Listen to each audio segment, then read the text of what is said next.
Et si on arrêtait de doubler les vélos? Depuis quelques années, nous assistons en France à un véritable essor du vélo comme moyen de transport au quotidien. Une arrivée bienvenue dans le paysage des mobilités qui doit nécessairement se transformer pour répondre aux enjeux pressants de décarbonation, d'amélioration de la qualité de l'air, de désencombrement de nos villes et de santé publique. Et même si cet essor est accompagné d'un développement non négligeable des pistes cyclables, il pose aujourd'hui un problème majeur: le partage de la route, car le règne absolu des automobilistes commence à toucher à sa fin et, comme dans chaque empire qui s'effondre, les puissants s'accrochent avec force à ce qu'il leur reste de pouvoir. Alors, cela fait plusieurs années que je pratique le vélo au quotidien et je peux vous dire qu'il ne se passe pas un jour sans que je sois doublé de manière extrêmement dangereuse par un automobiliste, le plus souvent un homme, dans le non-respect total de la distance d'1 mètre de sécurité imposée en zone urbaine. Alors, je vous parle de mon cas personnel ici, mais j'encourage les cyclistes qui regarderaient cette vidéo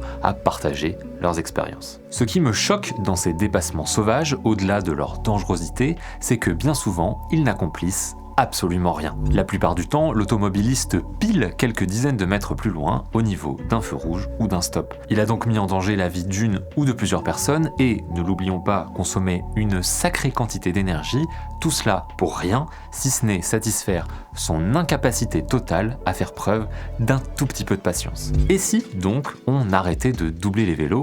En d'autres termes, et si on apprenait à prendre le temps? Car il faut bien comprendre que le dépassement des vélos n'est ici qu'un cas isolé. Notre société va aujourd'hui beaucoup trop vite et elle est devenue tellement individualiste que nous faisons passer notre petit confort temporel devant, par exemple, la santé et la sécurité des autres. Nous avons besoin d'avoir tout de suite, un burger à notre porte dans le quart d'heure, un gadget électronique livré demain matin ou encore un week-end dans une jolie ville à l'autre bout du continent. Cette vitesse d'exécution de nos désirs, qui se fait au passage au détriment du climat et de l'environnement, on la doit au progrès apporté par le capitalisme. Capitalisme qui a aussi, à l'inverse, asservi la manière dont nous organisons nos vies. Il dicte l'emploi du temps, de nos journées, de nos semaines et de nos années. Et le monde de demain se construisant nécessairement sans ce fameux capitalisme, il me semble essentiel de poser la question du rapport au temps. Comment allons-nous apprendre ou réapprendre à vivre plus lentement? Je n'ai pas de réponse complète à apporter à cette question, si ce n'est qu'un mode de vie plus lent me semble a priori plus sain. N'hésitez pas à me dire ce que vous en pensez dans les commentaires, et moi je vous dis à bientôt.